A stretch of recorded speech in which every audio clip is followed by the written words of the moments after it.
Great moments in Democrat history. Joe Biden. If Hillary Clinton is the queen of Democrat corruption, then Joe Biden is the court jester who somehow wandered into the throne room and never left. Joe Biden has been in Washington longer than most people's mortgages. First elected in 1972, he's been failing upward for over half a century. And like all great Democrats, every chapter of his career comes with a fresh scandal attached. Let's start with plagiarism. Biden ran for president back in the 1980s and got caught lifting entire speeches word for word from a British politician. He even stole the guy's life story, down to his coal miner father. Spoiler: Joe's dad sold cars, not coal. But in Democrat world, identity theft isn't a crime. It's relatability. Then there's the hair-sniffing, creepy photo ops with little girls, unwanted touching, hands wandering like he's searching for spare change.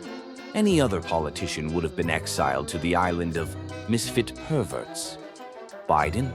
They promoted him to vice president. Speaking of which, the Obama years gave us Biden's greatest hits. The trillion-dollar, shovel-ready stimulus that never showed up. And of course, Obamacare. The plan you couldn't keep from the doctor you couldn't keep at the price you couldn't afford. But nothing tops Ukraine. While Joe was vice president, his son Hunter, a man whose resume includes crack pipes, hookers, and lost laptops, magically got a $50,000 a month board seat on Burisma, a shady Ukrainian gas company. Hunter didn't speak Ukrainian. He didn't know energy. But he did know one thing: his dad. And wouldn't you know it, when a Ukrainian prosecutor started poking around Burisma, Joe bragged on camera about getting him fired. Son of a bitch, he got fired, Biden said, smiling like a man who just hit the jackpot. Imagine Trump bragging about something like that. CNN would still be running the clip on a 24-hour loop. Then came China. Hunter scored a multi-million-dollar deal with Chinese state-backed companies while Daddy Joe was in office. Text messages, emails, and whistleblowers all point to the big guy getting a cut. Who's the big guy? The one currently wandering off stage and shaking hands with invisible people. And let's not forget Afghanistan. Joe Biden managed to end a war by losing to goat herders with 1940s rifles. 13 American service members killed in the botched withdrawal. Billions in military equipment handed over to the Taliban. And thousands of Americans and allies left behind. Biden called it a success. That's Democrat math for you.